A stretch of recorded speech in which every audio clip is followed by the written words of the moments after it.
never slow up, no I don't take shit. I got no love for the fakeness. If you wanna play tough and wanna hate this, I'll always show up. I don't ever slow up, no I don't take shit. I got no love for the fakeness. If you wanna play tough and wanna hate this, I'll always show up and make a statement. What's up? Welcome back. It's your guy Dan. Tonight's your Monday Night Raw review for August 19th, 2024. I must apologize again. I am still not well from the COVID. I still have it, and it still sucks. It fucking sucks. But we're here to talk about some wrestling, so let's talk about some wrestling.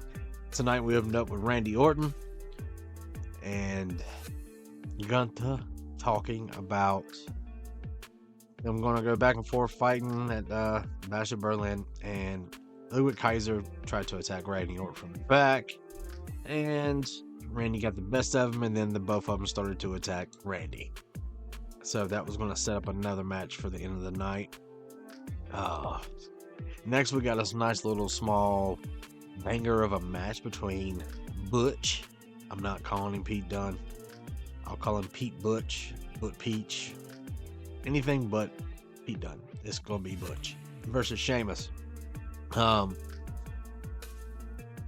This was just a grudge match of what they've been waiting for. They've been attacking each other, and some things happened in this match I haven't seen. Butch put Sheamus's hand through the turnbuckle and almost caught it like it was handcuffed, almost like he was tied to the rope, and then kicked it. It was actually pretty. That was pretty different. I've never seen that before. I thought that was very, very imaginative. But Sheamus ripped that out and then ended up kicking him with a bro and got him a 1-2-3. And they allowed Sheamus to beat Butch. It wasn't a bad match. It was not great. It wasn't like a long one, but it was decent. Next, this match was not even needed. It was Maxxine Dupri versus can't remember her fucking name. I'm not even gonna lie, but it doesn't matter. This match wasn't going to happen anyway. The Wyatt Six made their feelings known, and yeah, they beat them all down, and then Chad was surrounded in the ring by them, and then of course we see Bo Dallas as Uncle Howdy come up behind Chad. I didn't know Chad was that short. I know he was short, but I didn't know he was that short. I didn't think that Bo Dallas was that tall. I really didn't. But he gave him a Sister Abigail, which was great. It was beautiful. And they ended the little thing like this with all the family around. So next week it will be Chad Gable versus Uncle Howdy in the ring on a Monday night. Do I think that needs to be a thing? No, I think they should have waited to a PLE for that. But if it progresses the story, I think a lot of people are getting tired with the whole American-made versus Wyatt Six stuff. So it moved the story. Next, my boy Pastry Friel came out, and they did this wide shot. This was a slap in the face of AEW. This place is packed. It was packed. The place went nuts. Huge fucking pop for CM Punk. Pastry Friel, one of my favorites of all time.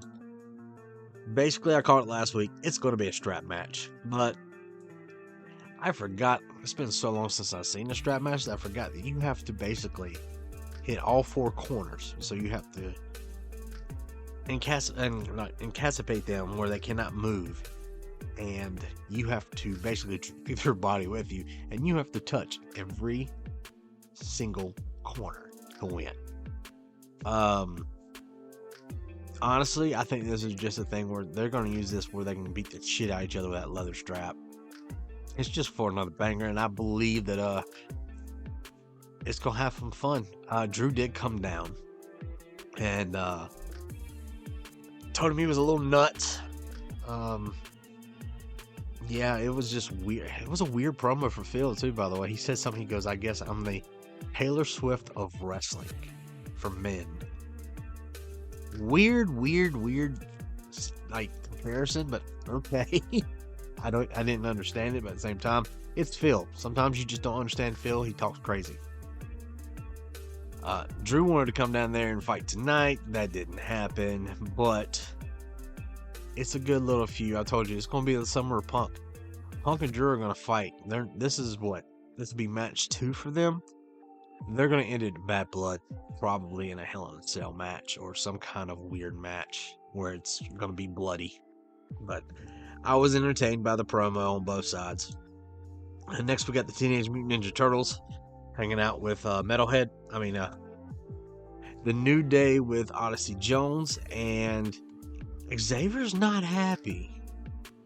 Odyssey Jones walked away, and Xavier's like, "Are you really trying to replace Biggie?" And that's what everyone thinks, that Odyssey Jones is replacing Biggie. So what? Okay. Did the New Day need a third member again? No, but why not? We all know that Big E's not coming back. His in-ring, unfortunately, is done. He will not be a in-ring performer anymore. Between his neck and back, I don't think logistically and on a medical side, I don't think he needs to. Big E is very entertaining. Big E, or he was it? I can't remember his real name, but he's doing TV too. So he's on a TV show, a sitcom, and he's already landed a movie role, a small movie role, but he's transitioning into Hollywood a little bit, and that's good for him. I know he got some kind of award last year, like it might even been a kids award, but he did a couple of TV shows and highly rated, successful. It was great. Anyway, Xavier Woods is not having it. He is not happy with Odyssey Jones trying to become Big E. Kofi said it's not like that at all. He got, listen, remember how it was when we were in the New Day trying to break in, how much shit we had to go through, and the only thing that kept us was together. He goes, we didn't have a vet guiding us. He goes, and we're the vets now that we can help guide Odyssey Jones into where he needs to be. And that made a lot of sense. And even Xavier's like, okay. So when Odyssey Jones got back in the room, they were all happy, and Xavier was okay with it. Do I still think he's going to go for a turn? Absolutely. He's going to turn heel on them soon. Right now, they are cashing in on this Teenage Mutant Ninja Turtle WWE Elite combo right now because both of them are dressing like their action figures. So for toy sales, I don't think they're going to do anything right yet. That's going to be a while.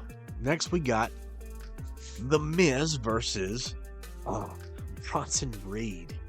And almost like a anything goes match. And I thought this was kind of cool when Miz was on his way up to the ring. I'm a Miz fan. I've always liked The Miz. Take that as you will, but they said he's a 21 total championships won in WWE. I was like, that is a nice little factoid. I think a lot of people give The Miz shit, saying that he's not really a wrestler, and I beg to differ. This guy, he's got it. Yeah, did he come from reality TV? Yeah, he did, but guess what? He's a wrestler. He does wrestle. He's also a movie star. He has some movies, yeah, with WWE, but he's also done some Hallmark stuff. Miz has been here for a very long time in WWE, and he's been able to not be hurt. And a lot of people are like, oh, it's because he wrestles safe, or the same thing will happen with him and Daniel Bryan. My whole thing is this: Miz is you need someone like the Miz on your roster.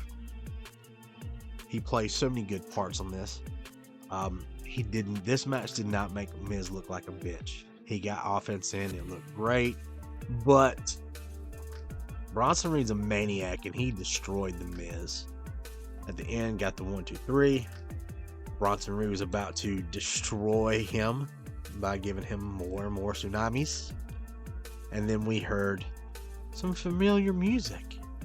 And Braun Strowman comes down. Remember how I said last week, I don't know who could take on Bronson Reed and it'd be kind of like a, do you actually win this or lose this one? Kind of like if it was going to be a good match. They bring out a monster. I think this is good booking.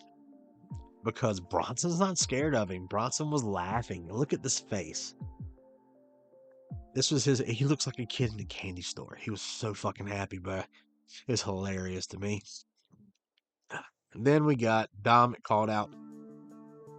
Oh, he called out Damian Priest, and we knew there was going to be some fuckery. On his way down to the ring, he did get jumped by Carlito and all the boys. And then Mommy shows up, and she got her hands on Dominik, and then they all condensed to beat every one of those asses. They held down Priest, and Dominik gave him a splash. Liv got some good offense on Rhea, both of them down, and this is what we ended with. This is just furthering the thing for Bash in Berlin. And here's my thing. We're going to have Dom and Liv versus Damian and Rhea. But let's be serious. Is it really just going to be that? I don't think they really care about wins or losses. They just want to destroy these guys. So I have a feeling that the rest of the Judgment Day will interfere. But here's another thing. I think they've got somebody in the wayside waiting to help the Terror Twins. I hate that name. Then the ending match of the show, we got Randy Orton versus Ludwig Kaiser.